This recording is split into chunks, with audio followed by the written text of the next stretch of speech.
Hello बच्चों, मैं मुकुल अग्रवाल आज फिर से क्लास 12th फिजिक्स का एक नया लेक्चर लेके आऊँ जहाँ पर बच्चों मैं आप लोगों को 4 चैप्टर करा रहा हूँ फिजिक्स का। आई होप आप लोगों को चीज़ें समझ में आ गई होंगी। अब हम लोग एक नया कंसेप्ट लेके आए हैं। तो बच्चों आप लोगों से क्या कह रहा है, बायो सैवर्ट को यूज़ करते हुए आपको मैग्नेटिक फील्ड निकालना है। किस पर बच्चों?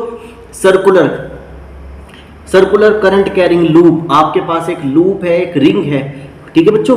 उस पर क्या निकालना है आप लोगों को? मैग्नेटिक फील्ड निकालना है। और वो पॉइंट रखा हुआ है कहाँ पर? एक्सिस पर रखा हुआ है, ठीक है। तो इस तरीके के क्वेश्चन आप लोगों को पहले भी कराए गए हैं। तो चलिए बच्चों देखते हैं। तो सबसे पहले इसकी एक फिगर बना लेते हैं, एक सर्कुलर लूप बना लेते हैं बच्चों इस तरीके से। ये इस तरीके से क्या बन गया बच्चों? आप लोगों का एक लूप बन गया जिसकी रेडियस हमने कितनी ले ली? कैपिटल आर ले ली। और बच्चों इसमें करंट इस तरीके से क्या कर रहा है? सर्कुलर लूप में घूम रहा है, ठीक है। और यहाँ पर कोई एक पॉइंट P हम लोगों ने क्या कर लिया बच्चों? कंसिडर कर लिया, जिसकी डिस्टेंस हमने कितनी मान ली बच्चों? यहाँ पर x मान ली। तो इस P पॉइंट पर आप लोगों को क्या निकालना है बच्चों? मैग्नेटिक फील्ड निकालना है। तो यहाँ से बच्चों आप लोग एक छोटा सा एलिमेंट्री लेंथ कट करेंगे dl, और ये dl करंट की डायरेक्शन में क्या होगी बच्चों? मूव करेगी। मैंने आपको पढ़ाया है, इधर की ओर करंट चलेगा, उधर की ओर dl क्या करेगी? मूव करेगी। और ये dl इस पॉइंट पर क्या क्रिएट कराएगी बच्चों? मैग्नेटिक फील्ड क्रिएट कराएगी, ठीक है, इस तरीके से। और जब ये मैग्नेटिक फील्ड क्रिएट कराएगी तो बच्चों इसका क्या होगा? dl पर मैग्नेटिक फील्ड लाइन एक परपेंडिकुलर इस तरीके से क्या करेगी बच्चों? लाई करेगी। तो ये क्या बन गया? इसका dB बन गया, क्योंकि मैंने पढ़ाया है B परपेंडिकुलर होती है dl और dr पर। ऐसी बच्चों यहाँ से हमने एलिमेंट्री लेंथ कट करी और ये इस पर क्या करेगी बच्चों? इस तरीके से मैग्नेटिक फील्ड जनरेट करेगी और इसका परपेंडिकुलर बच्चों इस तरीके से हो जाएगा ये। तो बच्चों ये इसका यहाँ पर क्या हो गया? परपेंडिकुलर, और इसका ये परपेंडिकुलर इस तरीके से हो गया। जहाँ पर बच्चों ये वाला एंगल हम लोगों ने थीटा मान लिया और ये वाला एंगल भी थीटा मान लिया, ठीक है। अब हम लोग यहाँ से इस तरीके से एक लाइन कंस्ट्रक्शन ड्रॉ कर लेते हैं इस तरीके से, ठीक है बच्चों। ये लाइन हम लोगों ने इस तरह से ड्रॉ कर ली और ये डिस्टेंस बच्चों आप लोगों ने क्या ले लिया? r ले लिया, क्लियर। अब देखो यहाँ से बच्चों अगर हम लोग बात करें यहाँ से यहाँ तक कि कितने डिग्री का एंगल बन रहा है? 90 डिग्री का एंगल बन रहा है। तो बच्चों ये वाला एंगल कितने डिग्री का बनेगा? 90 माइनस थीटा का बनेगा। और जब ये 90 माइनस थीटा का बनेगा तो बच्चों ये वाला एंगल कितने का बनेगा आप लोगों का? थीटा का बनेगा, ठीक है। क्योंकि यहाँ से यहाँ तक 90 है तो 90 में से 90 माइनस थीटा घटा देंगे तो थीटा बच जाएगा। इसी तरीके से बच्चों ये एंगल भी कितना बन जाएगा? थीटा बन जाएगा। अब आप लोग क्या करेंगे बच्चों? इसके कंपोनेंट करेंगे।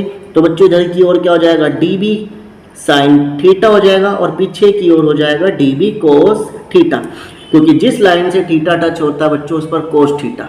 ऐसे इसका इधर की ओर हो जाएगा dB साइन थीटा और पीछे की ओर हो जाएगा बच्चों dB कोस थीटा। तो जहाँ पर dB cos theta are neglected each other, dB cos theta are neglect, ये दोनों एक दूसरे को क्या कर रहे हैं बच्चों?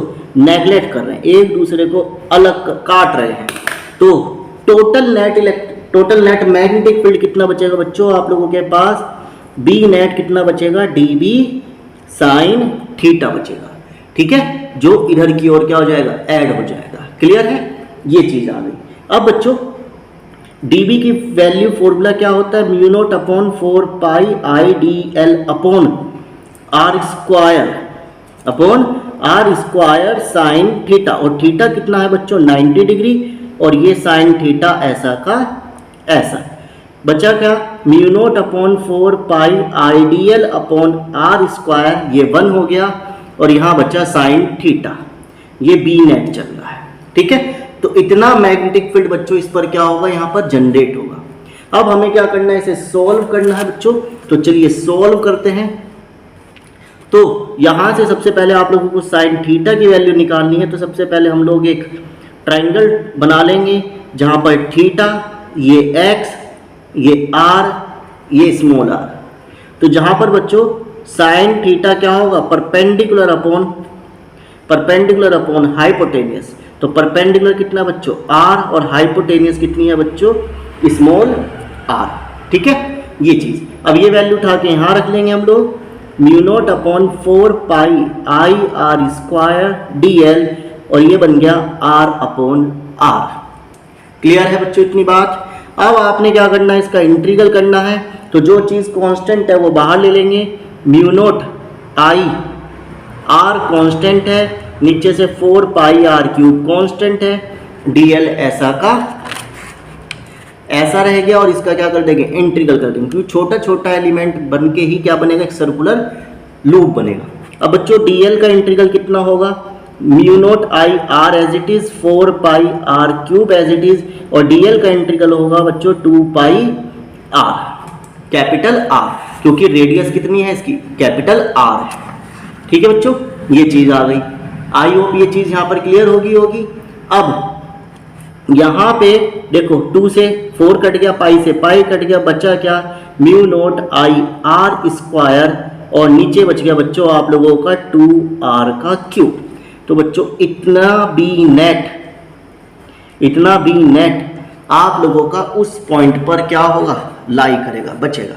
अब बच्चों आप लोगों को क्या निकालना है, मान लो r की वैल्यू निकालनी है, तो इस ट्रायंगल से पाइथागोरस अगर हम लोग लगा लें तो R square plus x square की पावर 1/2, और इस वैल्यू को उठा के यहाँ रख देंगे, इस वैल्यू को उठा के हम लोग यहाँ रख देंगे।